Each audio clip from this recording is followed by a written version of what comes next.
During Okay. a presentation, it's nice to do speaker, or anytime. And I'm Thea, talking Hi, away. Thea. Hi. Yeah, why don't you introduce yourself, Thea? We'll go ahead and get started with introductions. Okay, I'm one of the tripartite steering of the Eugene Neighborhoods Preparedness Network that's started in 2019. My name's Thea Bell. I'm from friendly area neighbors, and really delighted to see people coming on tonight and getting more lowdown on this topic. Don? Yes, Don Matheny, Southeast Neighbors. Been in the neighborhood preparation business for about 8 years now, and I'm happy to be hosting this little get together. Why don't you go ahead, Thea, and call other people while I admit other people? Okay, Ed, we kind of got to you a little bit. Do you want to continue? Oh, Ed Farron. I'm on the Bethel Board of Directors and the CERT Steering Committee. Great. Oh, Randy, I didn't mean to skip you. Let's do you next too. Me, I am Randy Prince in the Amazon neighborhood and on the ENPN exec committee. Great. Charlesy? Hi, I'm Charlesy Cartwright, and I live in the River Road area, and I'm a member of the River Road Emergency Preparedness team. Welcome. Thank you. Bonnie?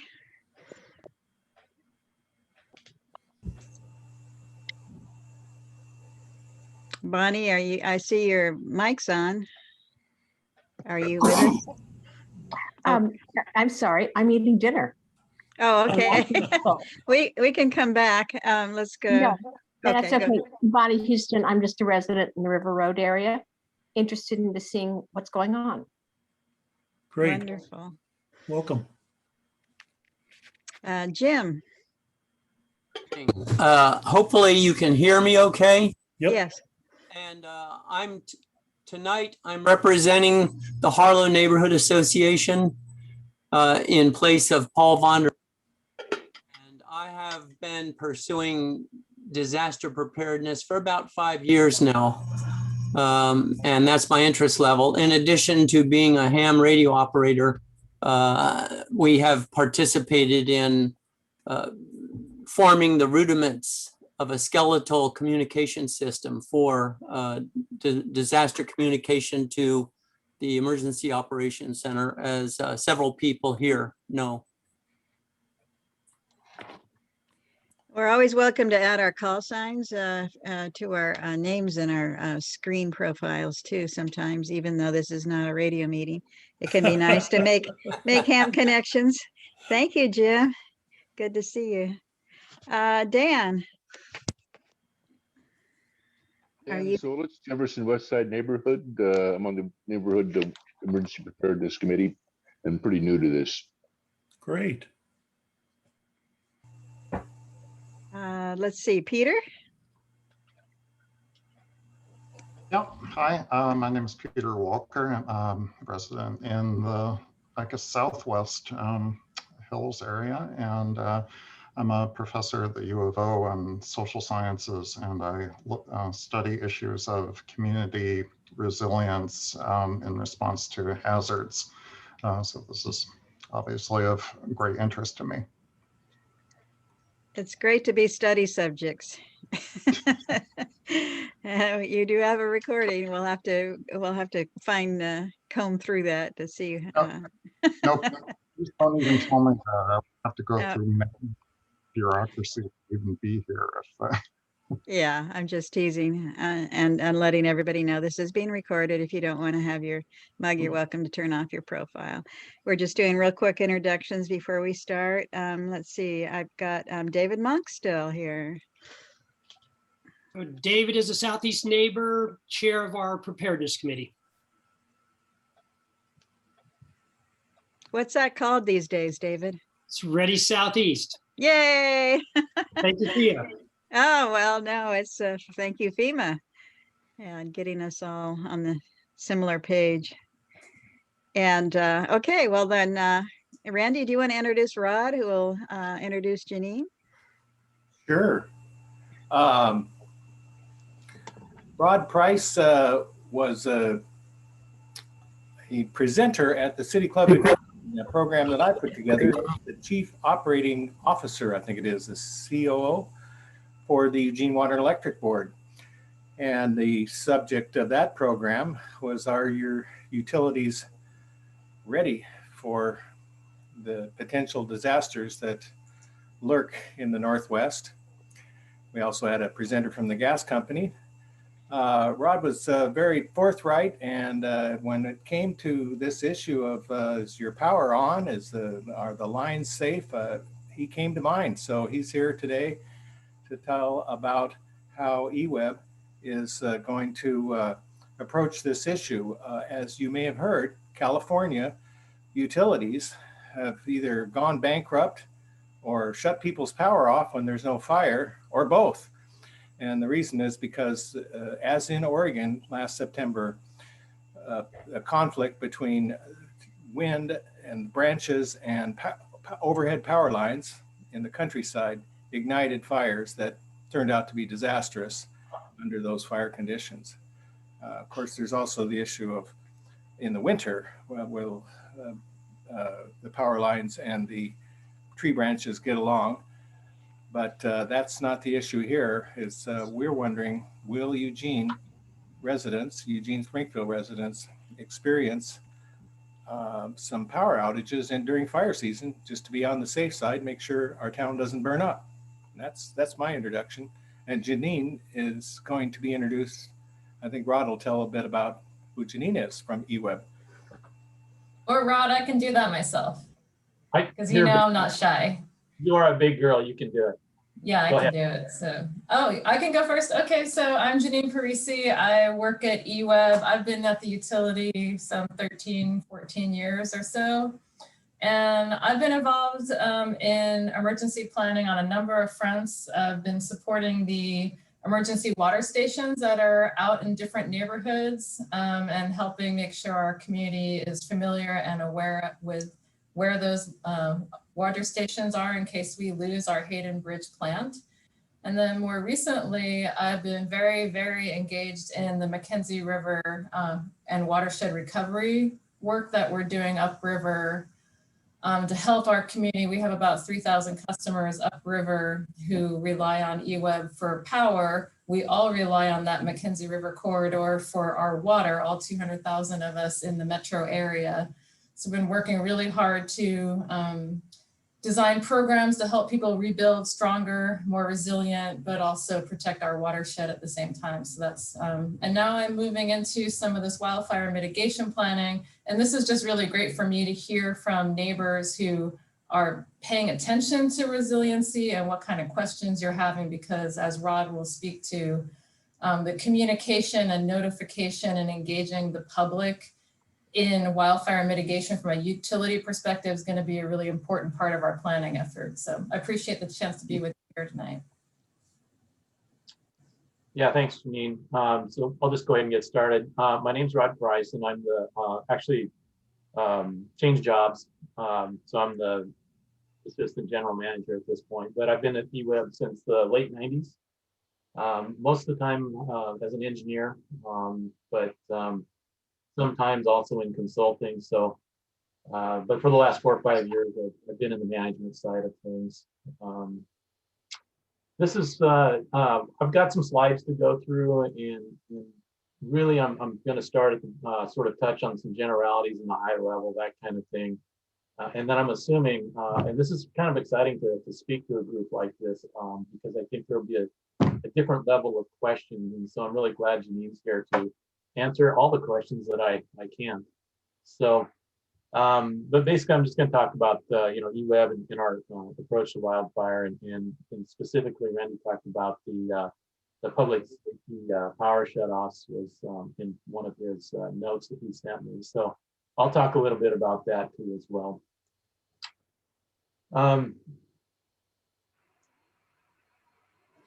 So one of the things that I wanted to start with, and to give some context for folks, is Our number one priority at EWEB is safety, and so that's both employee and customer safety. And the reason I'm mentioning that is the wildfire mitigation is a sort of an emerging threat, I guess you'd say. Although, emerging as in the last 10, 15 years kind of thing. But specifically, obviously, from the Holiday Farm fire, it really started to hit home. So we're putting a lot more effort into wildfire planning. And so Jeanine, I'm not sure she mentioned or not, but she's working with us now on about half-time basis to help our planning efforts around wildfires. So,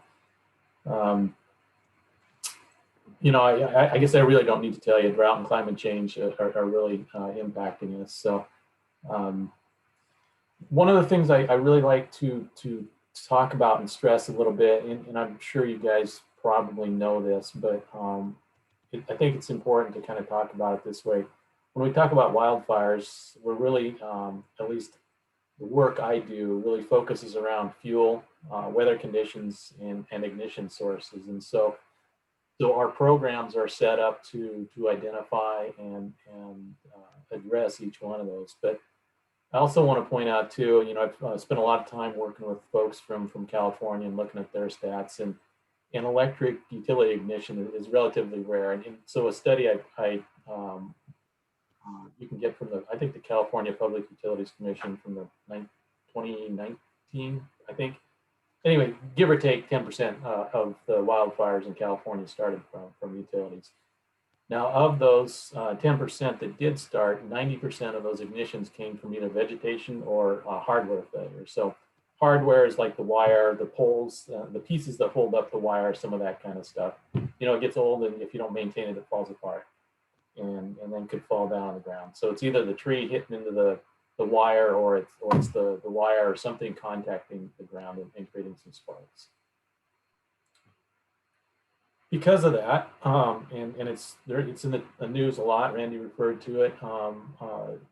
Regulators have really increased their focus and on the issue. And it's not just electric utilities that are getting regulations, but that's the focus of today. So we're working along with and paying attention to our regulators as well as doing our own programs and meeting our own standards. So I want to talk a little bit about what we're doing and what we have been doing. Remember, I talked about vegetation as one of the major causes. So we started a program about 10 years ago of a pretty aggressive tree trimming. We've got, I can't remember, $3 to $4 million a year we spend on tree trimming, and we have anywhere between 12 and 15 crews trimming at all times. We have a 5-year cycle. That 5-year cycle sometimes gets a mid-cycle. But for our fire risk circuits, we go through it once a year. So we just completed our fire risk circuits, which includes complete inspection and trimming back. Things grow pretty quick around here, and so it's always good to stay on top of those. We can only cut them back so far, so sometimes the 5 years isn't enough to keep them knocked back. So that's one thing we do. The other thing we do is the PUC has a program or a requirement that we look at all our equipment at least once every 10 years. So we have a cycle where we break it down to every 10 years. So every year we go through a certain part of our system. And so we're always either inspecting a portion of our system or fixing the pieces that we found out of compliance the previous year or two. So that's kept our system up in pretty good shape. The other thing we do is since about, I want to say 2 summers ago, a year and a half ago, we've changed our operations during the red flag warnings. And again, if you're not familiar with the red flag warning, that's a thing that comes out from NOAA, the Weather Service kind of thing. And basically what it says is they've calculated the temperatures and the humidities and wind factors to mean that you could be in a high wildfire risk scenario. And so when we get that information, we change the operations of our system. So we have devices that allow us to turn the power off, and they're both manually controlled and controlled by automatic controls. And so we changed the automatic controls to operate much quicker, and we also can set them so that they don't open and reclose the circuit. So the circuit will trip much faster, be de-energized much faster, and it'll also not come back closed. And so once it opens up, then we send people out to patrol. If it's safe, we contact fire department, that kind of thing, make sure that they don't have any active fires. And then sometimes, like last year, we left a circuit out, several circuits out overnight before we went out and patrolled. So in this mode, though, we're going to have longer outage times and probably more frequent outages. But so that's our current practices. I mentioned regulations, and Jeanine's role, part-time role now, is to work on a wildfire mitigation plan. So we're at this point pretty much copying the system that's been set up in California. So we'll come up with a draft plan. The Oregon PUC is going to require, I think, all utilities to have a wildfire mitigation plan. They're treating investor-owned utilities, which I shortcut as IOUs, a little differently. So that's the Pacific Cores and PGE, some of those folks that a little different than the customer consumer-owned utilities. But while we're being treated with a slower timeline, we're still going to end up with the same requirements, I think. So. But anyway, the things that are in a wildfire mitigation plan are programs to address hardware upgrades. And one of the big things, which I'll spend a little bit more time on, especially with this group here, is communications. One of the things we've found for sure is communicating with the public is so important and in a timely manner. But we also found that communications, we had our radio towers burn up in the Holiday Farm fire, for instance, and that caused a lot of outages. So really what I'm talking about for communications here, though, is working with the public and the other agencies about what we're going to do. Undergrounding gets a lot of conversations. I believe I talked about that at the City Club.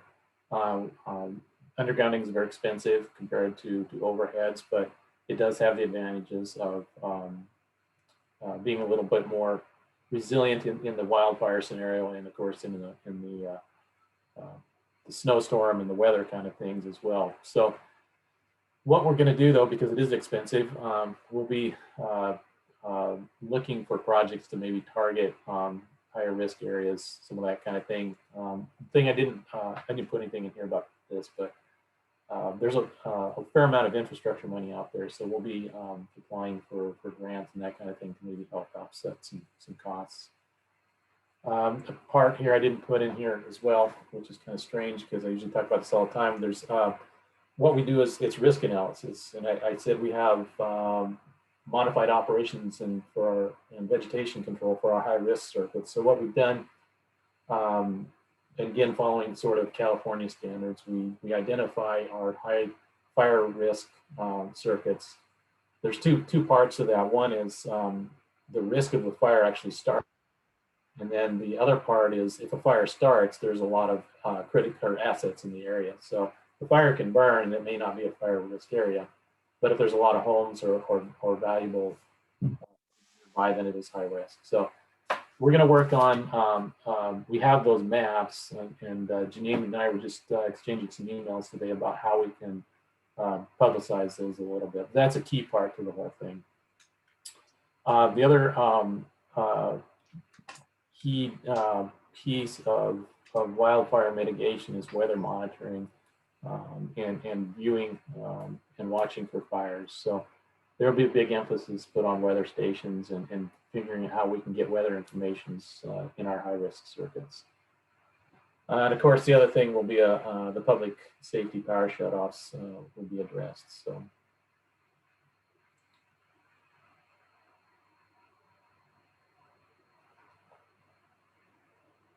So one of the things I want to talk about is de-energizing circuits. So right now we pretty routinely de-energize circuits. We do a lot of maintenance. Whenever we rebuild parts of the wire in town or whatever, we go through a week-long process. We notify people, door hangers, all that stuff, cut their power out, and then put the thing back together. So it's not unusual for us to de-energize. Now, we don't do big chunks of town or anything like that. It's usually pretty small amounts, you know, anywhere between 10 and 100 customers. Sometimes just one customer. So, but we do it. So we do have that method in place already. One time, and it's also, I would say, from a manual shut-off standpoint, it's also fairly common to respond to the fire or police department saying, hey, the house is burning down, or a car hit a pole, fire and rescue needs to get in there, can you please de-energize the circuit?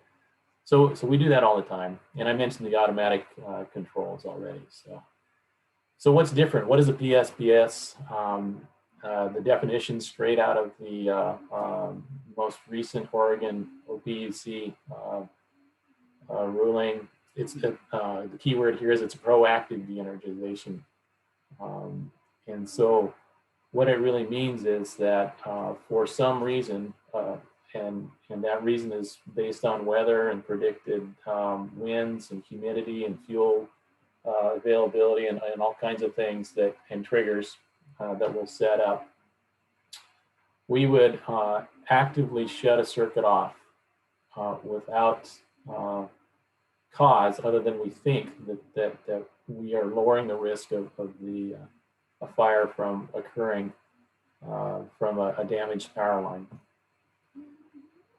That's been that's different. I mean, that's not a usual circumstance for any utility, right? And so that's a relatively new thing that's happened in, I would say, the last 5-10 years, and starting in California. So there's a lot of things that we need to do now to make sure we handle that correctly, because we don't want to, every time the wind blows, you don't want me to turn your power off.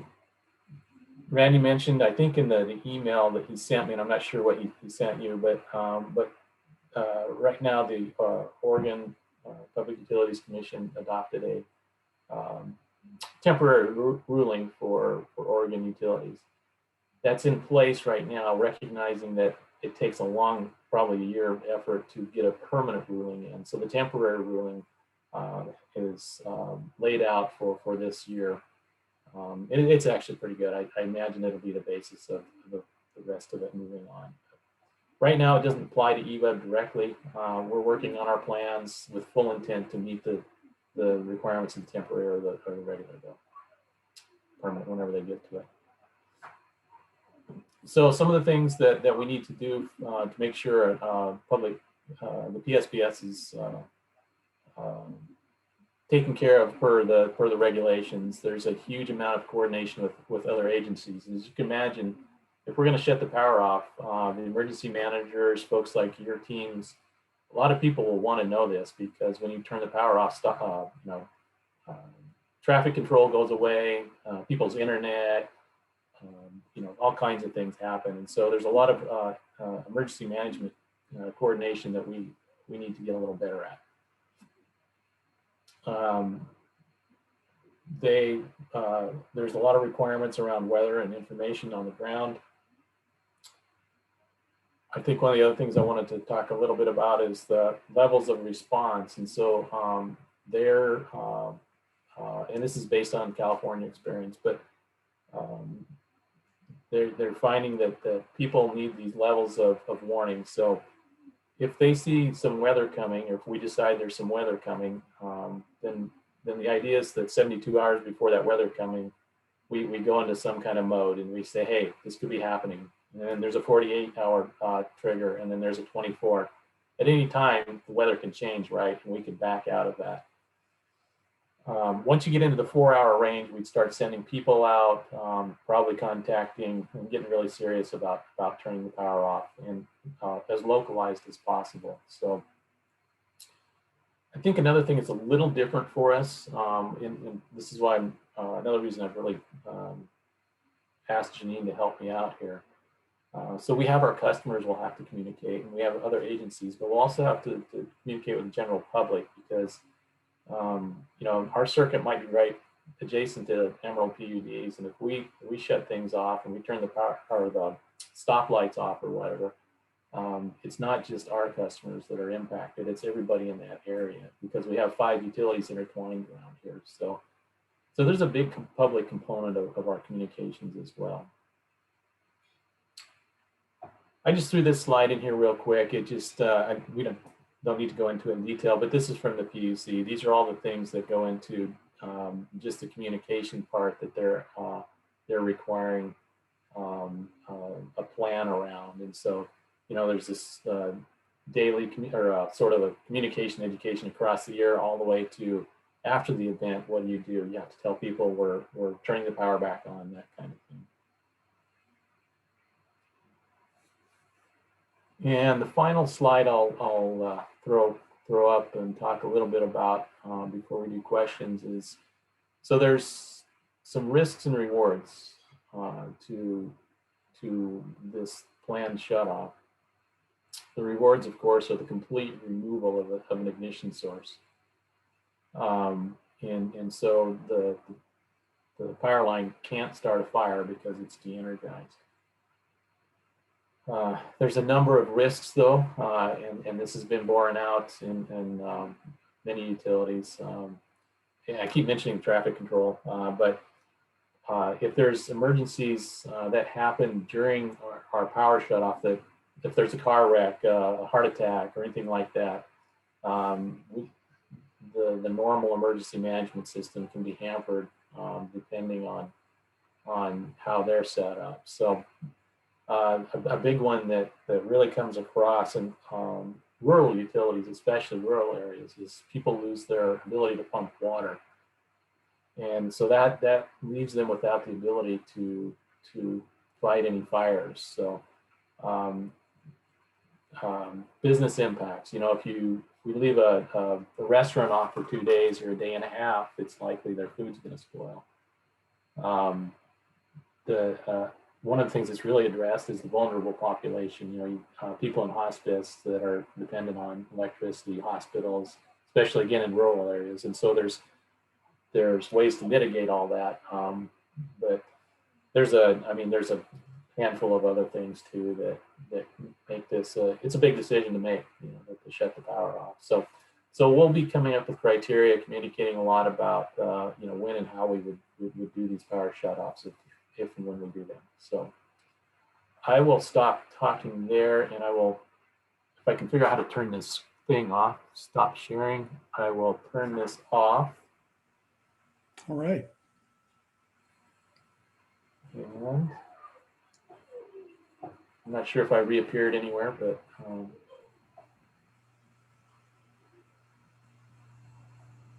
Rod, there are a couple of questions in the chat that maybe I'll toss your way. And one of them was, who decides if EWEB's going to move into like what I would call like the first level operational safety regime, where we're just, you know, patrolling lines and, you know, things don't automatically restart because we are taking a precautious role versus a shutoff. So who has the authority to decide that was one question. Yeah, that's a great question. So right now it's pretty much me or Frank that would give the final call to turn off the power. But we wouldn't do it without a whole bunch of predetermined triggers in place. And so you know, I've talked to a lot of people in California and even Portland general from their experience last year, and every situation is different. So the plan really is in parts meant to set up these triggers, predetermined levels. Let's say it's right now we're using red flag warnings to trigger it, but most utilities don't do that anymore. They have their own weather, so humidity. So we'd have somebody on the ground that says, hey, it's 90 degrees or something. And we know the wind's blowing at 60, even though it's whatever. And so there's those kind of things. Fuel levels also. If we're in an area where it's mostly underground, we might not. So there's a bunch of variables like that, but initial calls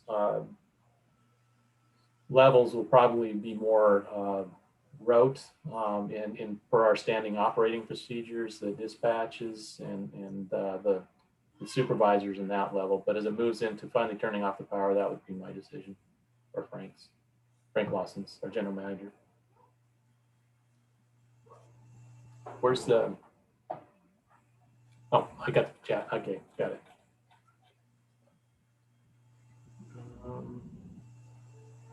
Second question is, there's 2 different levels of operational safety during high. I was just trying to respond while you were talking. So, gotcha. But Thea, if you want to clarify your question, go for it. No, I think that helped clarify it a lot. Okay. I did want to ask also, while I have the floor, if who notifies the hospice people, or as they just get the general alerts that go out from the emergency management? Right. So part of the requirements for the PSPS, the utility will need to make positive contact is the terminology, I believe, and so with all customers. And so there's different formats: text, email, door knocker is the somebody knocks on the door is the final method if you can't get. But we would engage at that point. We're engaging on Lane County Sheriff and that kind of thing. So. Yeah, I was just going to say, I think we're going to have to rely heavily on our public agency partners like County Emergency Management, and because we're not always going to know who our most vulnerable populations are. So even with our best efforts, we're going to have to rely on other people to help us get the word out.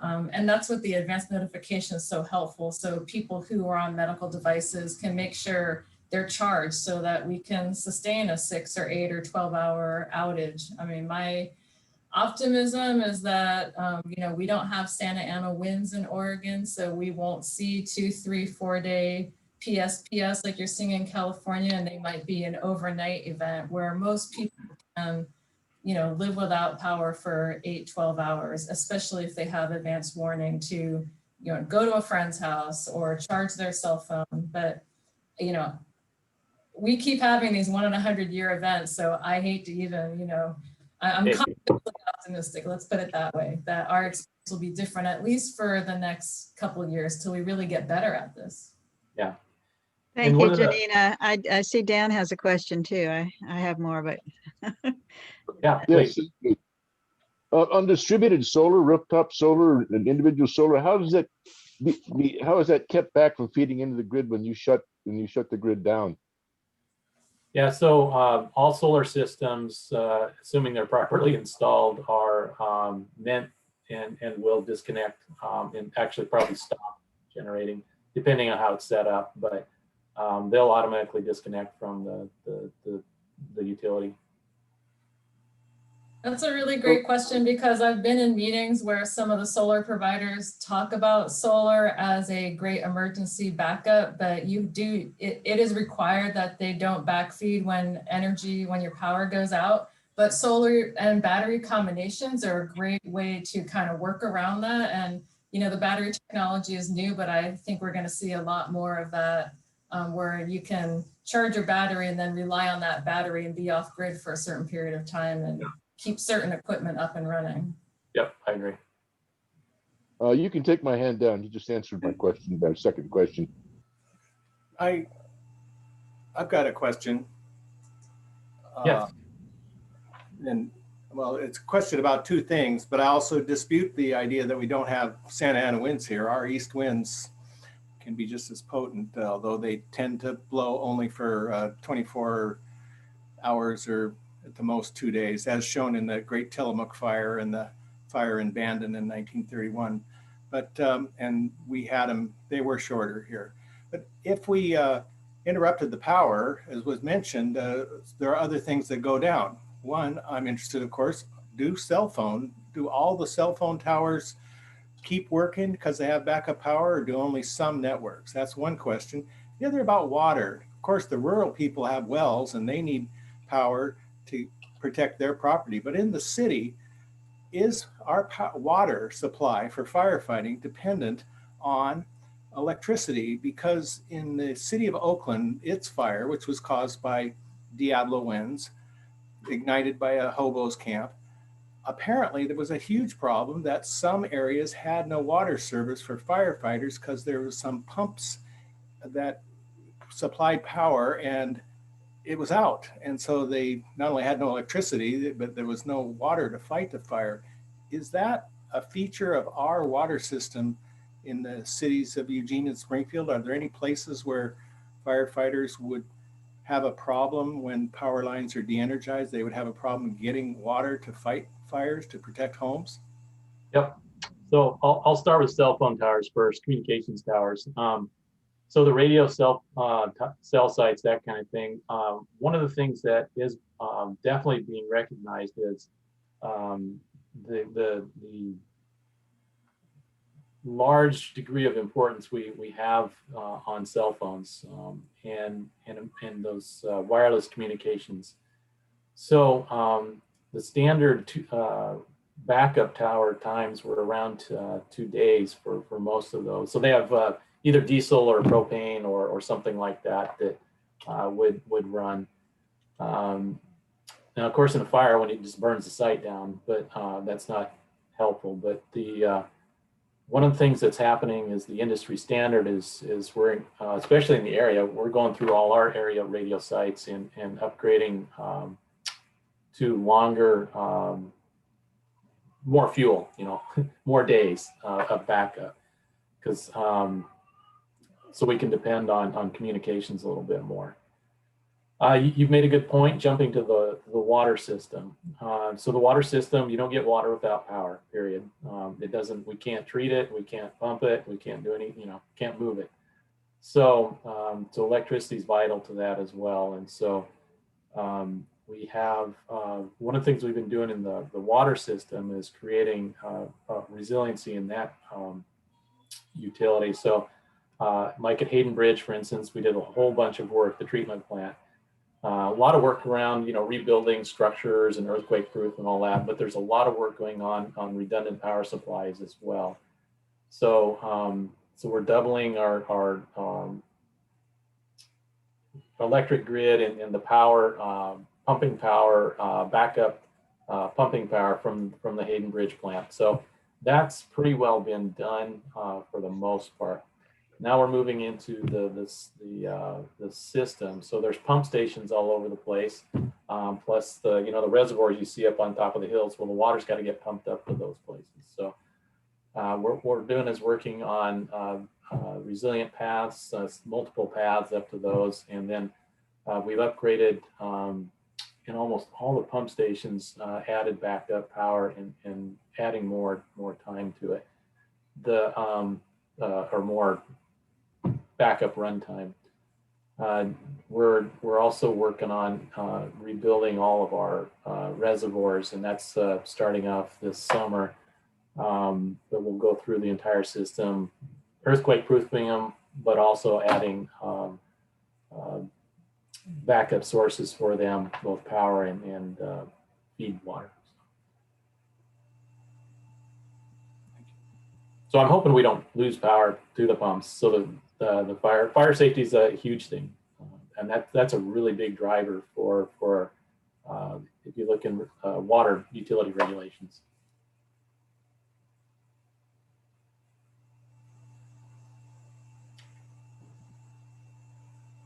There's a question in the chat. It talks about undergrounding. Can underground drilling that's is done with water and gas lines be used in place of large electric lines? So yeah, we do. There's several ways to install underground wire. There's the so-called direct boring, and that works really well in some areas. Unfortunately, upriver, for instance, or up in the maybe even in the South Hills, it doesn't work very good there because there's so much rock. So generally what you end up doing is digging a trench and digging up the road or the side of the road or something like that. But those are the two main ways we get the power lines underground. Especially though, if you get into rock and that then it, instead of being 3 or 4 times the cost of overhead, it can be a lot more. So another, before maps are available, is it possible to name specific areas of South Hills, or is it the whole? Darn, I was going to put this is about like which parts of our system are more vulnerable to wildfire risk. I think we have what, 5 or 7 substations that have been identified as kind of our higher risk substations and feeders. Yep, it's generally circuits in the South Hills, and then there's a few out in the West Eugene part that have a lot of trees. And How far out in West Eugene, how far from north to south are we talking? Like up through Bethel, or? Yeah, I'll send the group some maps. Our fire risk. They're not a secret or anything. I can send those. I should have put them on the slides here. Didn't think about it. Well, that's a lot of good information. The red flag triggers come from NOAA, and then agencies decide from there what to do. According to procedures and rules put out by the PUC for our state. You have to follow them, but you have some leeway. Are you, is EWEB thinking of adopting pretty much the standard ones? Does it seem to be that way across the industry here, or is there something that you think you're going to possibly do above and beyond what the PUC is requiring? Well, since I don't know exactly what they're going to require in the long run, okay. What I would say is that my goal has been for the last several years, I ended up going to, so we had crews that went down and helped with the Paradise fire in California restoration. And I went down there, and since we come back that, you know, I've spent a lot of time with, especially California utilities. So bottom line is my goal has been to pretty much, I don't need to reinvent what they do. They're way, way ahead of us, and they're way, they put a lot of money into this. And so my thought process is really to follow what they've been doing. And that's, you can see it in the state of Oregon is also doing pretty much, I mean, Portland General and Pacific Core and all those, that pretty much everybody's following that. So what I would have to say though is like every fire is unique, every utility is unique. So what applies to us may not quite match up with everything. So we'll just have to take a look at different things. So it's really hard to answer. Jeanine will be happy to answer that in about 6 months. Okay. I have a brief question.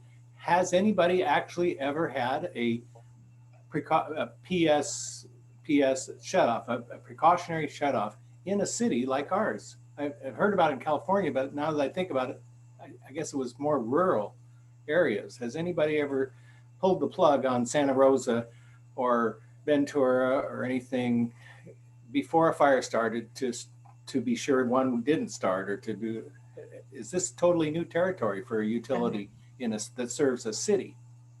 No, so in California they have done, and again they do it by risk circuits, right? So they have different zones set up. So but they have done urban settings for sure. Yeah, Ventura has had it, and I know a lot of warnings have gone out for communities in Ventura County that I monitor. I'm not sure exactly how many went into effect, but they did send the warnings that it might be necessary. And then there were 3-day preemptive shutoffs in some of those cities. They've gotten, one of the things that they've gotten a lot better at is the weather monitoring. And so instead of just doing a broad stroke of, they're getting a lot better about subdividing different pieces. Here's the piece you really need to take out, and not this whole, you know, city block, but this half city, or, you know, whatever it is. So. And I guess I would add that, you know, during the holiday farm fire in that weekend, we did de-energize lines upriver, but then also I think the Dillard feeder was de-energized, which would affect the South Hills. So we had some changes to our operational system during that weekend, and there was a red flag warning back in April, I think, And that is an example of where we didn't have the dry humidity, but we had the winds and some other issues where we moved into that operational safety regime for those particular areas of town, which meant that if a tree branch hit a line, it would trip off and the system wouldn't try to turn it back on until somebody else went out and actually patrolled and made sure it was safe to turn the lines on. In that case, we didn't have any outages or any issues, but we anticipate those kinds of situations happening more frequently, and looking at how dry this summer is shaping to be part of what I'd really like to work with this group with is how to start communicating what we're doing and how to be prepared for potentially longer power outages than we're normally used to, because we have a pretty good system in Eugene. We don't often have power outages except for winter storm season. So this will be a little bit unusual for certain parts of town to maybe be in certain situations, instead of out of power for a half hour, maybe it's going to take 3 hours till we're sure it's safe, and talk to the fire department and make sure we can re-energize those lines. So Well, I'm sure our network of neighborhood groups is really interested in helping to try to get the word out and assist and lessen any fear or panic that may happen, to realize that it's pretty well controlled, and everybody's doing what they can to narrow the focus of any of these shutoffs, and that they can be expanded if needed pretty easily. I did find the risk map if you wanted me to share it real quick. Oh, I can throw it up on the screen. Please. It's not near as sophisticated as the California maps, but it's based on Oregon Department of Forestry data that they put together. And I'm going to say it's like maybe 3 or 4 years old now, but in the resolution's not very good. But you can see Eugene, and you can see our service territory up McKenzie there. And the redder it gets, the higher the fire risk, of course. And this is before the Holiday Farm fire. But you can see the yellow that around the city, our territory. I don't know if you can see the cursor here, but anyway, that's our service territory. Those black lines, and like to the south there, it's low risk, but it is identified as a risk, and so we're hiring a consultant this summer to go through and refine this a lot more, so we can put something up on our website that so maybe you can see your neighborhood or whatever that. I'd like to comment. I've seen that risk map, and I don't believe those maps were drawn for phone winds, or in our area, the east wind, California Diablo winds or Santa Ana winds. I believe that they are evaluated for standard hot, late season, but not the red flag situations of winds coming from the east, high velocity. I don't think there's been enough awareness of that in Oregon, although those of us who have been firefighters are trained to know the existence of those winds.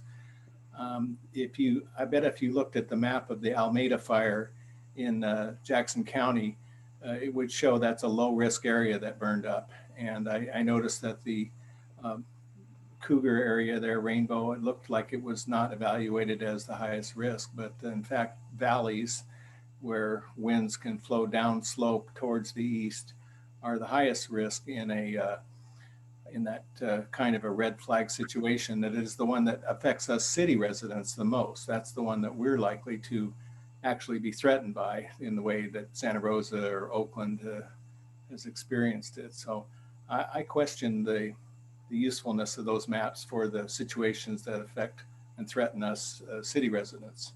Yeah, I don't disagree. There's if you go to the ODFW website or you Google the fire risk maps, there's quite an extensive write-up on how they got here, but it's not to the granular level that we need. A lot of those, excuse me, a lot of those were used for the Lane County hazard mitigation plan or whatever that came out in August of last year that listed the McKenzie Valley and areas that it burned as very low fire risk or medium, medium low. And signed off on by all our emergency managers in August, just a couple of weeks before Labor Day. It's, it was a totally out of the blue scenario. So yeah, it's, well, I'm really thrilled to hear you have been in so much contact with the California communities and utilities going through these terrifying bankruptcy scenarios. We certainly don't want EWEB to go bankrupt, and no. I would like to support you in doing anything preemptive you need to do, as long as we can help the people that are relying on it. And any push to get more traffic signals put on solar power, especially up in the South Hills, or are you aware of that? Or the city has been working, as far as I know. They've been putting little generators on. What they've been doing is making them so if the power goes out, they can put a generator on it and they, drive the trucks out. So for a contained area, that's not a bad plan, but for a widespread area. Seems like that would be really helpful in evacuations to make. I know not enough manpower is going to be out there to have, flaggers telling people which way to go. Yeah. Probably. Just to have signals would be helpful. Yeah, absolutely. Especially at night. Well, I was de-energized today getting my smart meter installed. Oh, okay. It only took about 10 minutes, but I had to reboot everything in the whole house. And I'm wondering how they play into anything. Is that going to make it easier for EWEB to do any of this preemptive stuff with the smart meters? Yeah, I believe so. It's always the more information you get, the better you can manage a situation. So whether it's fire or normal storms, whatever normal storms are, right, Jeanine? Snowzilla or whatever they call it, right? So yeah. But yeah, the more information you get, the better. Is there any way to opt in if you're a vulnerable customer to have that listed not only with the fire department but with EWEB as well with your meter information, or is that supposed to be anonymous? I haven't read up on the smart meter stuff in a while. You mean if you wanted a note with it saying that you're on life support or something like that? Yeah, exactly. That's contact the customer service. Okay, great. We do keep a list of people on medical support devices. It relies on people to let us know and keep that up to date annually. So I'm not 100% confident that we have the best data on that, but that's definitely a place where we have some information about vulnerable communities, but we're going to need to work a lot harder on that part of our plan. So we can direct people to a website that has that place they can enter that information if they desire. Yes, I'll get would be great. Offline because I'm gonna have to find it. It's not easy to find. I was looking for it a couple of times when I couldn't find it on the website, and I knew what I was looking for. So, as we know, those are often the last ones who want to evacuate, but are often the first that are urged to go. Yeah. So who knows what's best for them, but. Having been a family caregiver, that's definitely on my mind right now. Sure. Okay, well, this actually went longer than we twisted your arm to come in. No, we went. I'm delighted to have you. We promised you we wouldn't take too much of your time, and that. What more do you can you use from us? The community education, getting the word out.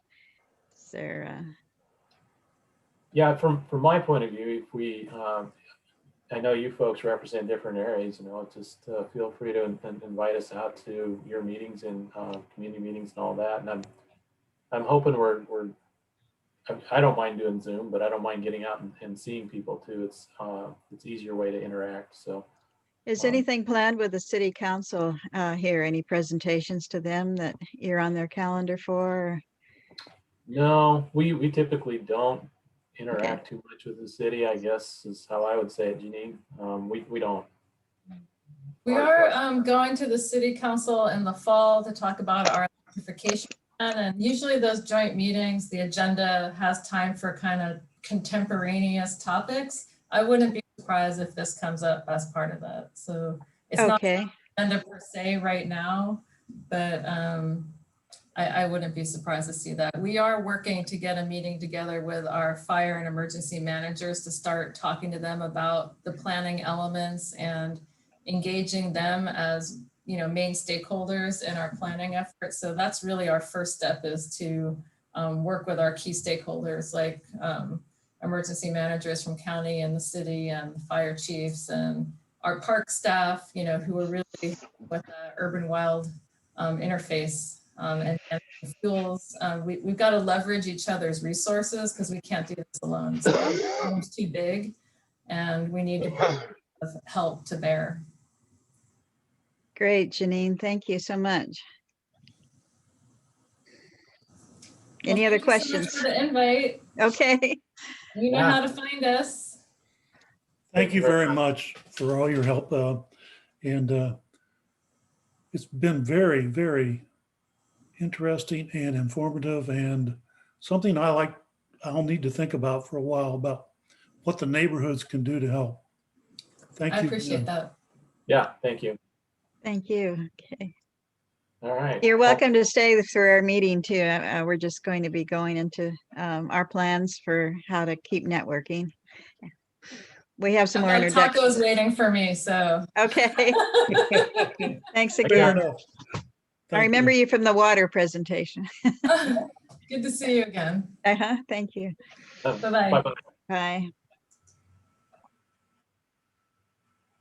We had Peter come on, and Peter, we went around and did a name and first name neighborhood and a little introduction, but we're also going to do one again on what we decided to hold off to the after the presentation to do our share your one thing. So maybe we can do our introductions with that. Since I called Peter, are you still there? Let's start with you. Is it in the last month, is there anything you care to share that you have done that helps your peace of mind? Sorry, you mean on my own household or? Anything, yeah. Okay, In a group or on your own? well, actually, I've been doing a lot of work and just cutting back vegetation. I've gotten my pole saw out. I've learned how to balance my, you don't want to hear this, how to balance my ladder up against a tree on top of my van. Oh no, no. I thought you were going to say balance on a ladder with your pole saw, but now you're on top of the van. Oh my God. And you have a spotter? An extra 7 feet of height that way. Do you have a spotter or a cell phone or something on you, just in case? It's a good idea. Well, your work looks great. It's very park-like behind you. Yeah, it's actually my clothes closet. I'm doing you a favor. Okay. Let's see, who else haven't we done introduced yet? Anyone? Jackie, you're here. Hey everybody. Hi. I'm Jackie Worster. I live in the River Road neighborhood and I'm the chair of the River Road Emergency Preparedness Team. Charles is my right-hand man over there. Let's see, one thing I've done today, I just organized some of our first aid supplies and made a list of things that we were missing. So hoping to work a little bit more this weekend on reviewing our go bags and stuff. Great. Randy, how do you want to do this? Do you just want to go around the group again and share the one thing? Yeah, let's just go around quickly. I got one thing that I didn't report last month's meeting. I got myself a big tent. I used to have one, but now if I'm evacuated or need to evacuate, I got a big 14x9 space to, you know, live in some comfort. And the next step will be to get some more stove equipment. Although my camping equipment goes pretty far, but I feel more comfortable now that I know I'd have a home away from home, and put all my coupons together at Fred Meyer, and it was $150 or so. So it was a bargain, and used to have it, got it again, feel better about the whole thing. Is that small enough to set up in your living room if you needed to hole up in it for during an ice storm? It's one of those big tents. I already had camping tent, regular one. But it's one for extended cloth under the fabric. So we could have our whole meetings inside a 14 by 10. So that's my one thing for the month.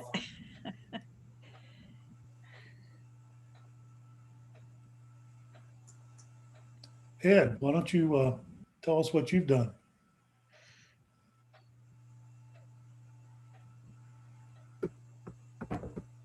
Unmuting. Well, I was thinking about my go bag, and I thought and I had the thought that, like in the I Ching, it says if you leave somewhere, it furthers one to have a place to go. And so it's like I got a go bag, but then I had to think about where am I going to know what to put in the go bag, or else I need to have multiple go bags, for the different places that I might go.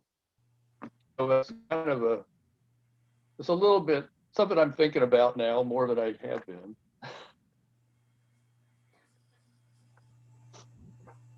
I'll go next. I added another solar panel to the one I already had, so I have a little extra power if I need it, if I'm staying here.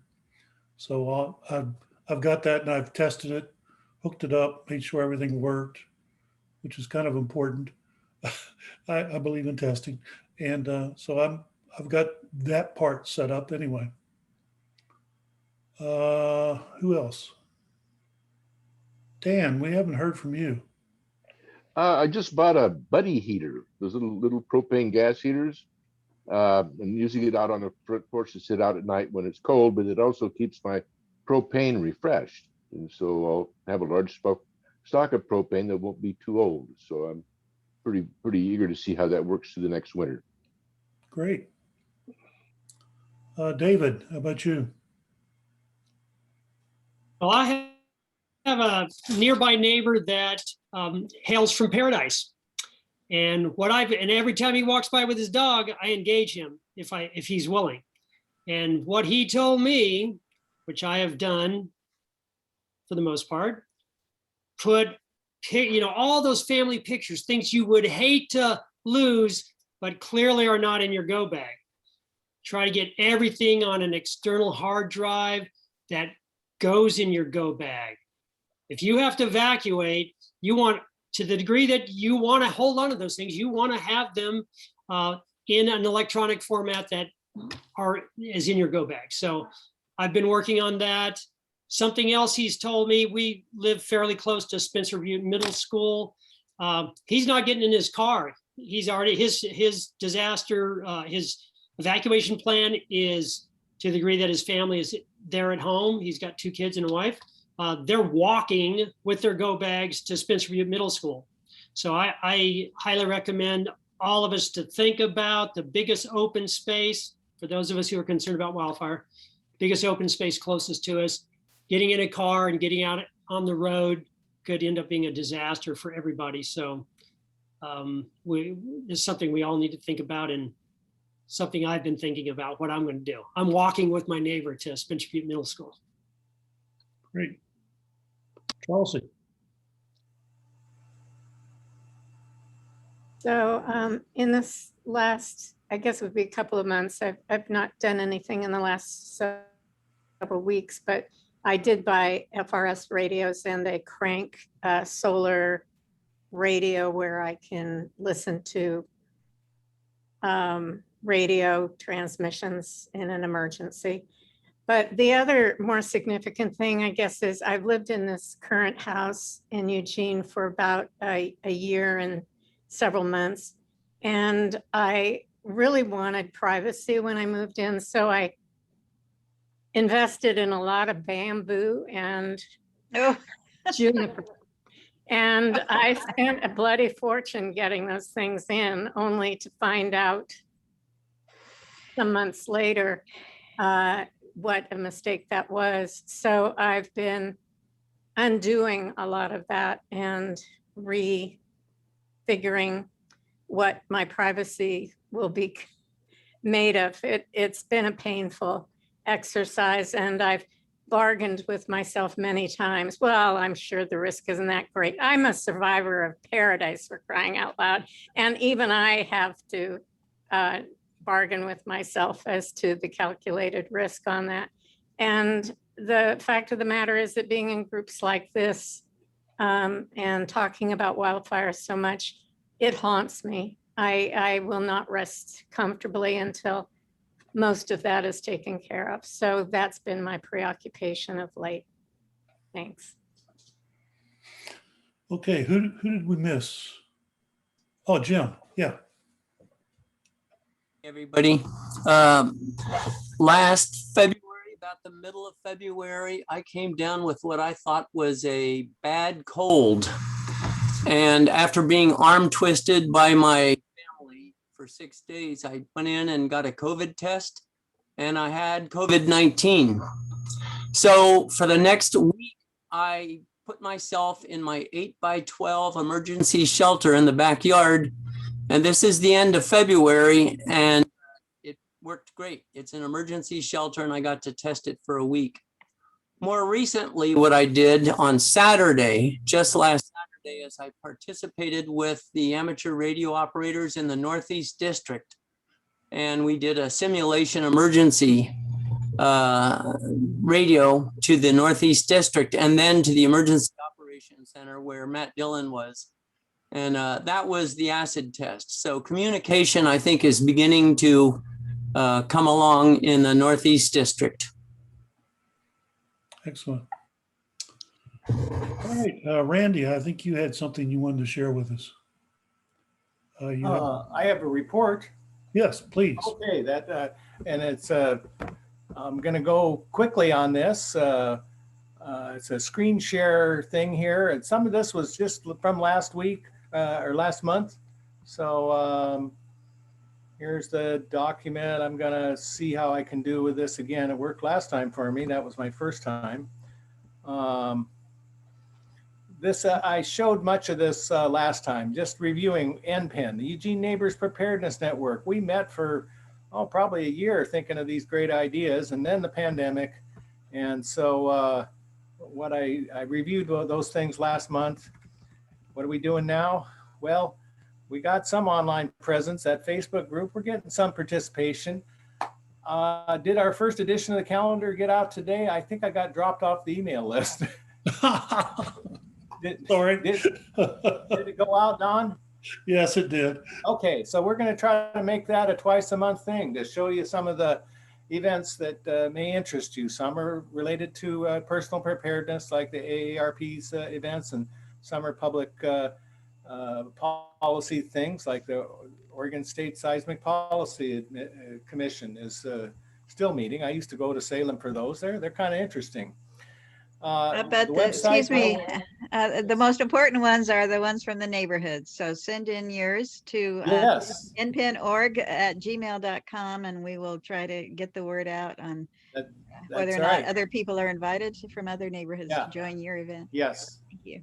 Yeah, so I found it, there were not as many events easily found to draw up that first edition of the calendar, but we'll try to make a convenient email there to stay abreast of events you can all participate in according to your interests.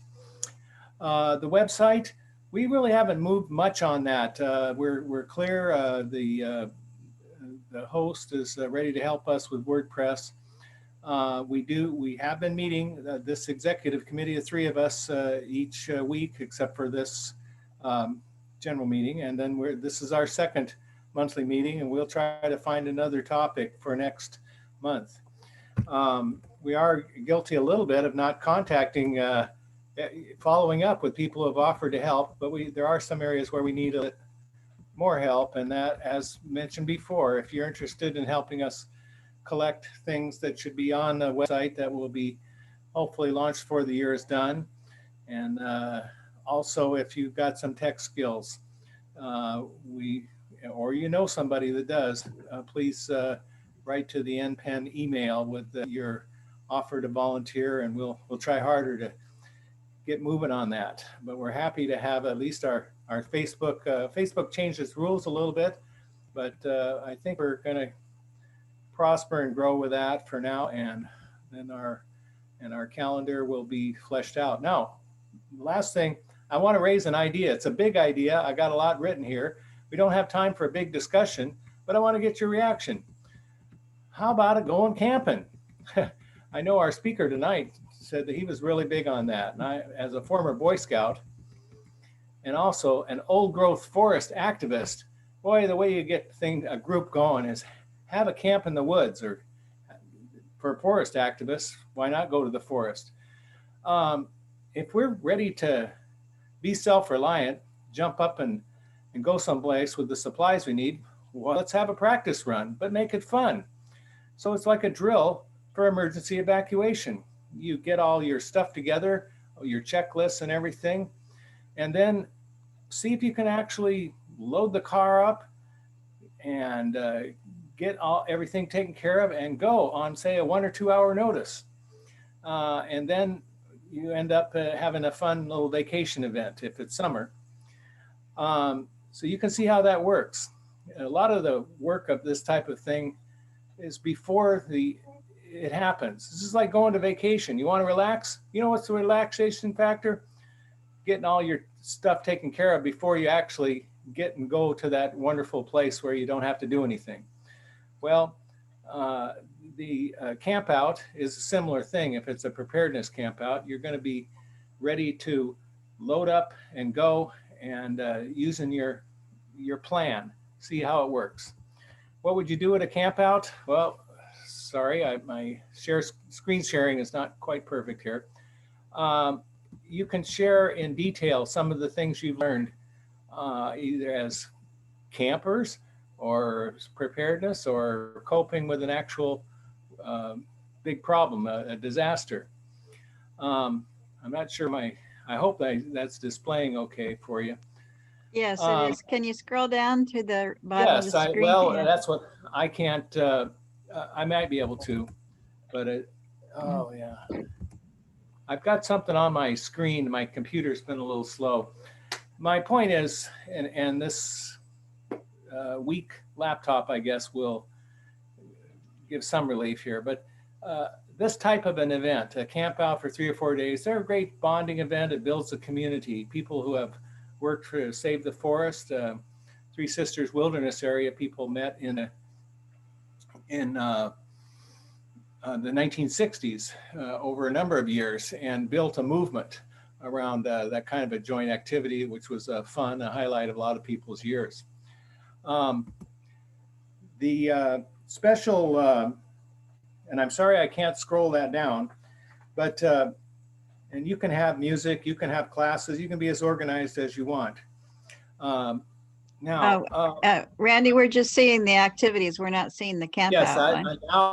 my computer has freed me from that blank screen thing, and I'm now able to scroll. Oh, okay. I see. Last part of the page and finish this idea, which is so there's what I was just saying. Now, you want to have a camp out for 20, 100 people. Well, you need a campsite and some facilities to handle weather. You need to know how to throw up a tarp in case it rains. And sometimes it helps for the group to have a tent or sheltering for the group activities. Although the point here is, are you able to have a tent and of your own, your family group? Practically speaking, I don't think for this kind of a drill, we want to go digging holes in the ground to make our own latrines. The best way is, of course, just to get porta potties if you're not at an established organization camp. And of course, somebody should have some larger scale cooking equipment so you can serve a meal for 20 or 50 people once a day and make it easier so that it's an enjoyable experience. Sometimes having a camp out in a non-developed, non-standard campsite is a you need some kind of permit. So that we have to look into that. You got to consider where you're camping. If it's a fire danger, if we were to have a camp out this year, later in the summer, early fall, well, you'd probably be better to head more toward the coast where it's not all dry, and that wouldn't be as much of a worry. And like any event, you need some policies on alcohol, drugs, and weapons, things like that. So I'm floating this idea, and I want to see who might be interested. At the top of this document, I noticed I mentioned there are some dates that it could be done if there's enough interest. I'm not saying I have zero resources, but frankly, I don't have a site yet. One was suggested, an organization camp up Fall Creek. It is booked, and there aren't that many around. But it could be done in August. It could be done with the Columbus Day or Indigenous Peoples Day holiday in October, or even Veterans Day, or just next year. I'm kind of looking for maybe on the reaction on the Zoom, yes or no. Would you think this is something you'd help with for this year, or should we just approach it a little more patiently and deal with it for next year? And does anybody know a great campsite for 50 people that's towards the west? So I'm floating the idea, and I don't know, I guess I'd be looking for a yes or no on your Zoom screen just to gauge the interest. I'm going to unshare this document. I think I can do that, or I'm not sure how I unshare, but maybe Don, you could turn off the share. Okay, Okay. I tried. Okay, that worked. Good. That's my presentation. We appreciate the participation. We'll try to make as much use of those who have skills and have offered to help, and appreciate your interest if you are in a camp out project for this year, or if not, for later. So thanks very much. So I'm going Thank you, to, Randy. I will see it as more possible next spring than this year right now. Easier to get campsites and plan and get out when it's not facing fire danger or smoke. I'm afraid there's going to be a lot of smoke a late summer or fall here. So that's I have a lot of things going through September that I wouldn't be able to do anything at least until October, November. I'm going to streamline the meeting agenda since we're 20 minutes over, and just ask if anybody has something they really need to tell us about, to go ahead, and then we'll wrap it up and say goodnight. Any comments? Jim? I don't know if you can see this. Yes. If you have not read the Oregon Resilience Plan, which was published February of 2013, read it. Anybody who reads that will have no doubt whatsoever that disaster preparedness is the most important thing for every citizen in the Pacific Northwest. Not just Eugene, not just the Willamette Valley, not just Oregon, but from northern border of Washington to the northern climates of California. If you haven't read it, it's about 300 pages. I strongly encourage you to read it, and you won't have any need for information added to help prompt other people to prepare for disaster. It's scary. Yeah, great, Jim. I'd like to ask David real quick how the NLC website's going, since ours is lagging, and we might, as a committee, be able to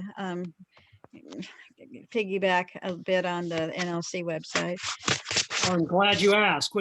The site is up, but in order to get it up, we just pretty much used all the old information from the old site. So we would love, this is a independent WordPress with, let's see, like a Divi. Let's see, I don't know.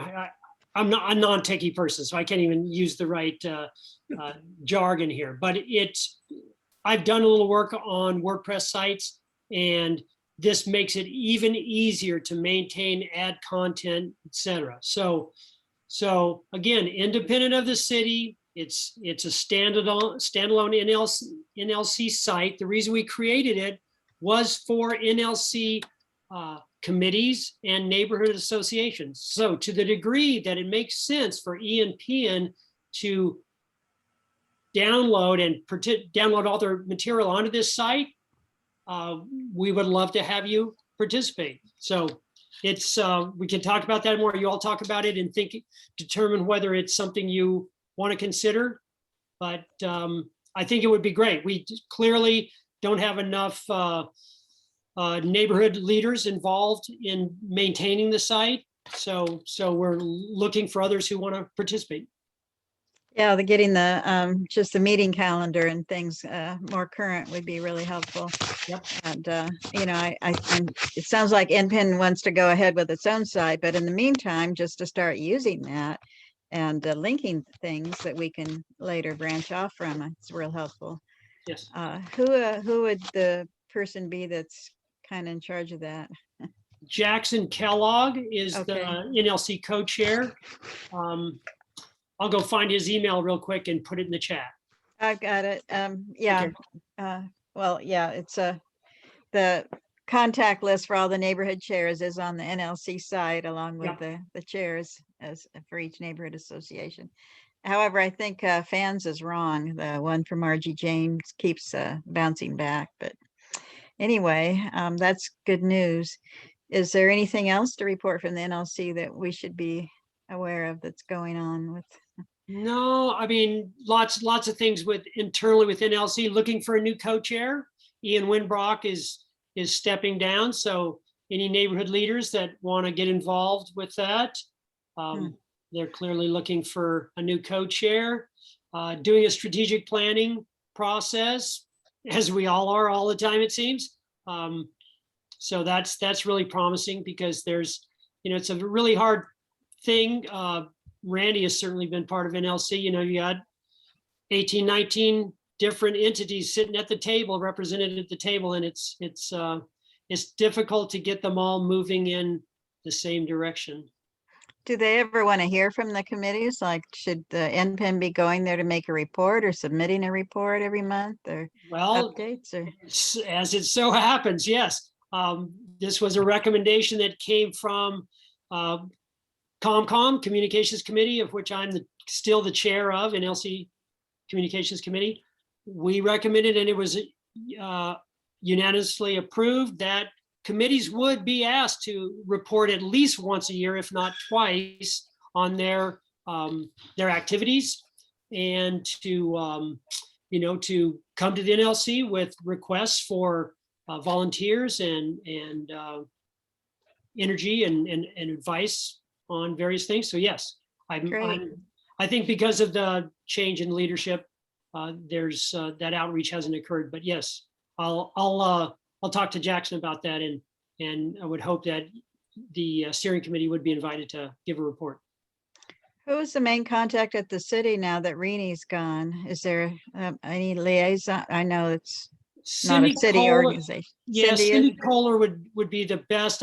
I don't know that they've replaced Rini. I think there's some interim staff person, but I don't know who that is. Okay, that's helpful for all neighborhoods to know some of this, to see how we can interface more with the NLC, and which actually has a lot of power in making statements. I think it's listened to quite a bit. And we do have a report. We have in our fan board meetings, we do have a standard NLC report section where we ask somebody to tell us what's going on with the NLC, but that's not till next Monday night. So there's been like weeks of a lag here. Jackie, you ready to step up to be a neighborhood co-chair there? No, darn.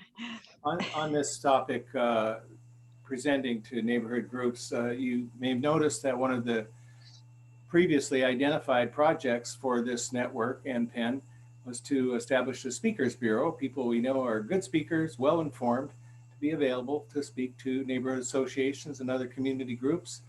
And if you've got an idea of somebody who's a peppy speaker with lots of good information, send it on to the ENPN org email, and we'll see. Maybe we could move that off of the table and serve our constituency in that way, as we previously decided it would be a good idea. We could help out. So just think of people you've heard speak. They might be maybe more important than you'd want to approach them, but if we as ENPN talk to them and discuss their availability, we might be surprised at who we can get and to enhance your neighborhood meetings. Thank you for getting Rod Price, Assistant Manager of EWEB. I'm really impressed. His job change was quite a promotion. I didn't mean to co-opt your camping trip. Other people want to say something real quick? Looking for reactions. There's a bit more work than I can do to pull this off myself, but I will pursue it and see if we can find a site.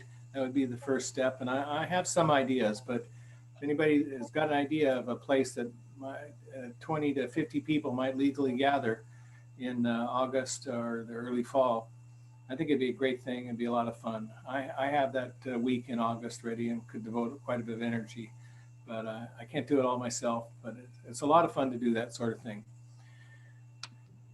Okay. Are we about out of time? Out of talk? Yeah, we're out of time. And I think everybody got a chance to talk. And there's quite a bit of stuff in the chat. And I'll send you out as soon as the files get done being saved on the computer. I'll send out a link to those files.